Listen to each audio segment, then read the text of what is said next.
V4 ನ್ಯೂಸ್ಗೆ ಸ್ವಾಗತ ಹೇಳ್ತಾ ಇದ್ದಾನೆ. ಕತೆ ಕಾರಣ. ಬಜೆಟ್ ಮಂಡನೆ ಆಗಿದೆ ದಿಲ್ಲಿಯಲ್ಲಿ. ಅದು ಹೊಸ ವಿಷಯವೇನಲ್ಲ. ಆಯವ್ಯಯ ಮಂಡನೆ ಮಾಡುವುದು, ಆದಾಯಕ್ಕೆ ತಕ್ಕಂತೆ ಖರ್ಚು ಮಾಡು ಎಂಬ ನಿಯಮದಡಿ. ಆದರೆ ಈಗ ತಿಳಿದಿರಬೇಕಾದ ಅಂಶ ಯಾವುದು? ಕರ್ನಾಟಕದ ಮುಖ್ಯಮಂತ್ರಿ ಸಿದ್ದರಾಮಯ್ಯನವರು ಒಂದು ಮಾತು ಹೇಳಿದ್ದಾರೆ. ಏನು ಹೇಳಿದ್ದಾರೆ? ಒಕ್ಕೂಟ ಸರ್ಕಾರದ ಬಜೆಟ್ ಬಗೆಗೆ ಯಾವ ನಿರೀಕ್ಷೆಯೂ ಇಲ್ಲ. ಯಾಕೆಂತ ಹೇಳಿದರೆ ಕಳೆದ ವರ್ಷದ ಬಜೆಟ್ನಲ್ಲಿ ಹೇಳಿದ್ದನ್ನೇ ರಾಜ್ಯಕ್ಕೆ ಕೊಟ್ಟಿಲ್ಲ ಅನ್ನುವಂಥ ಮಾತನ್ನು ಹೇಳಿದ್ದಾರೆ. ಯಾಕೆ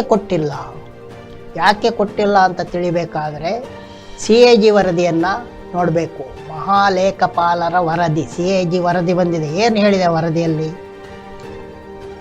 ಕಳೆದ ಏಪ್ರಿಲ್ನಿಂದ ಡಿಸೆಂಬರ್ 31ರವರೆಗಿನ ಅವಧಿಯಲ್ಲಿ, ಅಂದರೆ 9 ತಿಂಗಳಿನಲ್ಲಿ ಭಾರತದ ವಿತ್ತೀಯ ಕೊರತೆ 56.7%. ಹಿಂದೆ ಎಂದೂ ಕೂಡ ಅಷ್ಟೊಂದು ಕೊರತೆ ಇರಲಿಲ್ಲ. 10%, 20% ಕೊರತೆ ಇತ್ತು.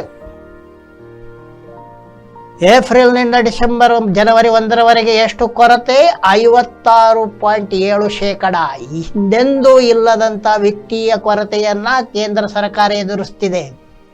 ವಿತ್ತೀಯ ಕೊರತೆ ಅಂದರೆ ಏನು? ವಿತ್ತೀಯ ಕೊರತೆ ಅಂತ ಹೇಳಿದರೆ ಸರ್ಕಾರಕ್ಕೆ ಬರುವ ಆದಾಯ ಮತ್ತು ಇಲ್ಲಿ ಕೇಂದ್ರ ಸರ್ಕಾರಕ್ಕೆ ಬರುವ ಆದಾಯ ಮತ್ತು ಅದು ವೆಚ್ಚ ಮಾಡಲು ಯೋಜಿಸಿರುವ ಹಣದ ನಡುವೆ ಇರುವಂಥ ವ್ಯತ್ಯಾಸ.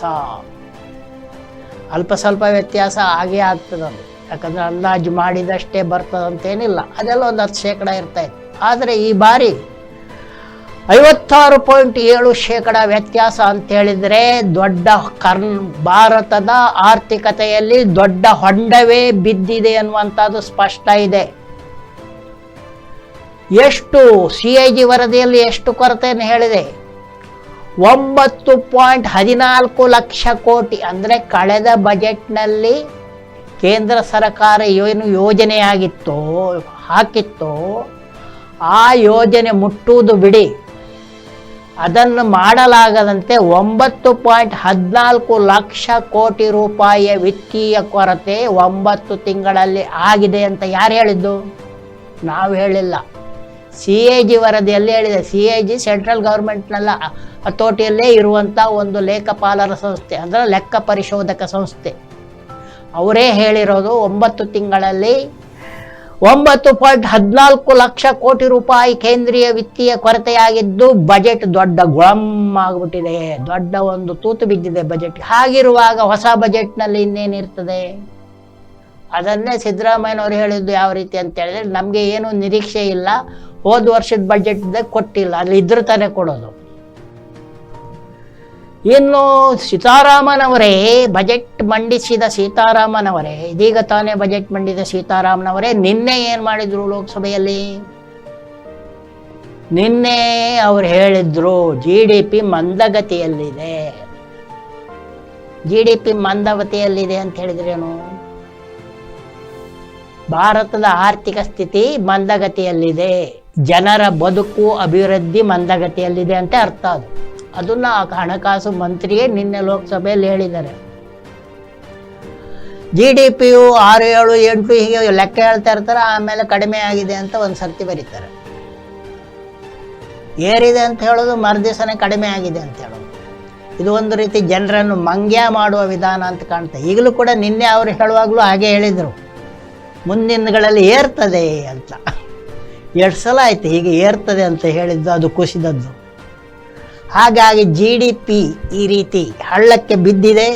ಹಾಗೂ ಕೇಂದ್ರ ಸರ್ಕಾರದ ಹಣಕಾಸಿನ ಸ್ಥಿತಿ ಹಳ್ಳಕ್ಕೆ ಬಿದ್ದಿದೆ. ಹಳ್ಳಕ್ಕೆ ಬಿದ್ದಿರುವುದನ್ನು ನಿನ್ನೆ ಒಂದು ರೀತಿಯಲ್ಲಿ ಹಣಕಾಸು ಸಚಿವೆ ನಿರ್ಮಲಾ ಸೀತಾರಾಮನ್, ಇನ್ನೊಂದು ರೀತಿಯಲ್ಲಿ CAG ವರದಿ ಹೇಳಿದೆ ಅಂತ ಹೇಳ್ಬೋದು.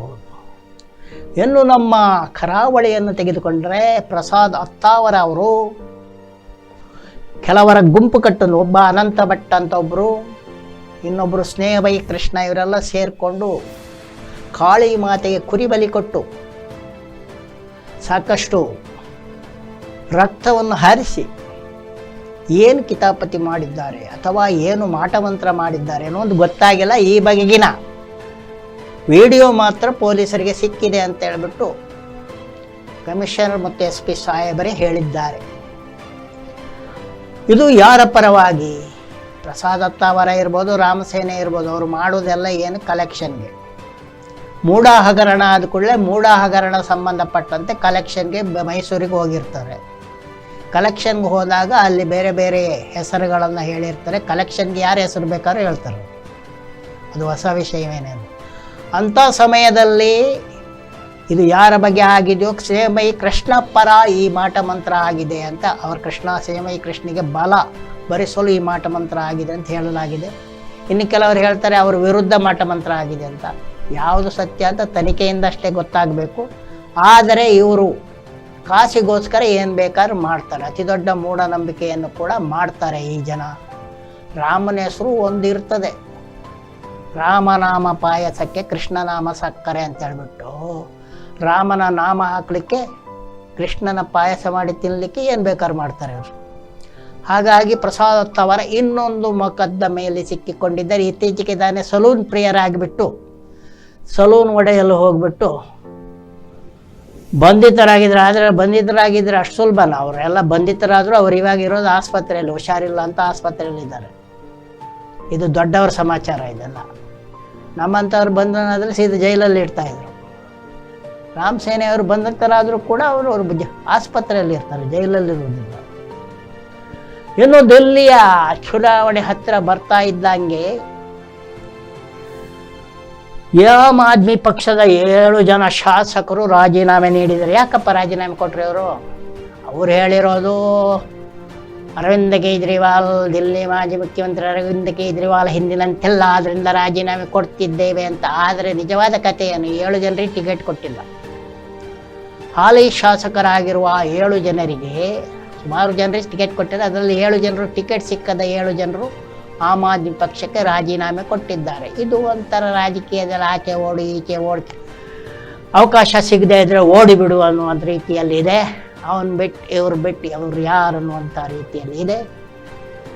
ಇನ್ನು 2015 ಮತ್ತು 2020ರ ದಿಲ್ಲಿ ವಿಧಾನಸಭಾ ಚುನಾವಣೆಗಳಲ್ಲಿ ಆಮ್ ಆದ್ಮಿ ಪಕ್ಷೀಯ ಬಿರುಗಾಳಿಗೆ ಕಾಂಗ್ರೆಸ್ ಪೂರ್ತಿ ಮಲಗಿದ್ದರೆ BJP ಕೂಡ ಮಕ್ಕಡೆ ಮಲಗಿತ್ತು. ಹಾಗೂ 2 ಪಕ್ಷಗಳ ಹಲವಾರು ಅಭ್ಯರ್ಥಿಗಳು ಠೇವಣಿ ಕಳೆದುಕೊಂಡಿದ್ದರು.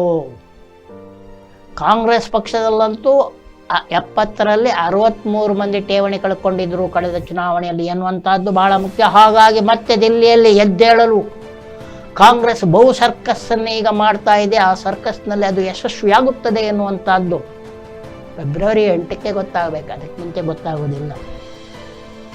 ಇನ್ನು ಕರ್ನಾಟಕ ಸರ್ಕಾರ ಇನ್ನೊಂದು ತೀರ್ಮಾನವನ್ನು ತೆಗೆದುಕೊಂಡಿದೆ. ಏನದು? ಸಾಯುವವ್ರನ್ನ ಸಾಯಲಿಕ್ಕೆ ಬಿಡಿ ಅಂತ.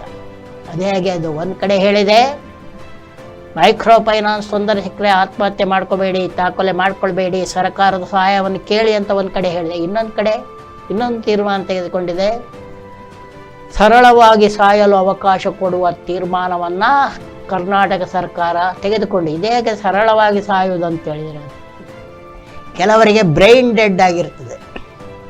ಬ್ರೈನ್ ಡೆಡ್ ಆದಮೇಲೆ ಇಡೀ ದೇಹದಲ್ಲಿ ಏನು ಚಲನೆ ಇದ್ದರೂ ಕೂಡ ಆ ಮನುಷ್ಯ ಏನಕ್ಕೂ ಪ್ರಯೋಜನ ಬರುವುದಿಲ್ಲ, ಬೆಡ್ನಲ್ಲಿ ಮಲ್ಕೊಂಡಿರ್ತಾನೆ ಅಷ್ಟೇ.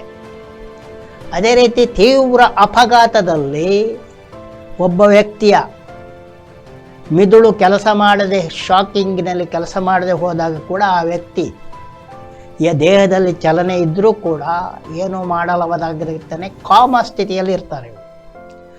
ಇಂಥವರು ಬಹುದಿನ ಆಸ್ಪತ್ರೆಗಳಲ್ಲಿ ಬೆಡ್ಗಳ ಮೇಲೆ ನರಳುವಾಗ ಅವರಿಗೆ ಸರಳವಾಗಿ ಬದುಕಲು ಅವಕಾಶ ಕೊಡಬೇಕು ಅಂತ ಕರ್ನಾಟಕ ಒಂದು ತೀರ್ಮಾನವನ್ನು ತೆಗೆದುಕೊಂಡಿದೆ. ಅಂತ ಹೇಳಿದರೆ ಕುಟುಂಬದವರು ಒಪ್ಪಬೇಕು, ವೈದ್ಯರು ಸರಿಯಾದ ಸರ್ಟಿಫಿಕೇಟ್ ಕೊಡಬೇಕು, ಆಗ ಮಾತ್ರ ಅವರಿಗೆ ಒಂದು ರೀತಿಯಲ್ಲಿ ದಯಾಮರಣವನ್ನು ಕೊಡಬಹುದು ಎನ್ನುವಂಥ ತೀರ್ಮಾನವನ್ನು ಕರ್ನಾಟಕ ಸರ್ಕಾರ ತೆಗೆದುಕೊಂಡಿದೆ. ಆದರೆ ಇದನ್ನು ಮುಂದೆ ಯಾರಾದರೂ ಮುದುಕರನ್ನು ಕೊಲ್ಲಲಿಕ್ಕೆ ದುರುಪಯೋಗ ಮಾಡಿಕೊಂಡ್ರೆ ಕಷ್ಟ ಆಗ್ತದೆ ಅಂತ ಹೇಳ್ಬೋದು. ಇನ್ನು ನಮ್ಮ ಕನ್ಯಾಡಿ ಶ್ರೀಗಳವರಿಗೆ ಮಹಾಮಂಡಲೇಶ್ವರ ಬಿರುದನ್ನು ಮಹಾಕುಂಭಮೇಳದಲ್ಲಿ ನೀಡಲಾಗಿದೆ. ಅದೇ ವೇಳೆ ಮಮತಾ ಕುಲಕರ್ಣಿ ಎನ್ನುವಂಥ ಮಾಜಿ ನಟಿ ಕೂಡ ಇತ್ತೀಚೆಗೆ ಮಹಾಮಂಡಲೇಶ್ವರಿ ಪತ್ರವನ್ನು ಪಡೆದಿದ್ದರು, ಅದನ್ನು ಹಿಂದಕ್ಕೆ ಕಸಿದುಕೊಳ್ಳಲಾಗಿದೆ. ಇವೆಲ್ಲದರ ನಡುವೆ ಟ್ರಂಪ್ ಮಹಾಶಯರು ಒಂದು ಹೇಳಿಕೆ ನೀಡಿದ್ದಾರೆ. ಇಲ್ಲೇ ಹುಟ್ಟಿದವರಿಗೆ ಪೌರತ್ವ ನೀಡುವುದು ಇಲ್ಲಿದ್ದಂಥ ಹಿಂದಿನ ಗುಲಾಮಗಿರಿಗೆ ಸಿಕ್ಕಿದ ಕರಿಯರ ಮಕ್ಕಳಿಗೆ ಯಾವ್ಯಾವ ದೇಶದಿಂದ ಬಂದವರಿಗೆ ಅಲ್ಲ ಅಂತ ಹೇಳಿದ್ದಾರೆ ಅಂತ ಹೇಳುತ್ತಾ ಕತೆ ಕಾರಣಕ್ಕೆ ಒಂದು ವಿರಾಮ ಹಾಕಿ ನೋಡ್ತಾ ಇರಿ V4 ನ್ಯೂಸ್ ಚಾನಲ್ ಹಾಗೂ ನಮ್ಮ ಯೂಟ್ಯೂಬ್ ಚಾನಲ್ಗೆ ತಾವೆಲ್ಲ ಸದಸ್ಯರಾಗಿ ಎಂದು ಹೇಳುತ್ತಾ ಮಾಡ್ತಾ ಇದ್ದೇನೆ. ತಮಗೆಲ್ಲ ಒಂದು ನಮಸ್ಕಾರ.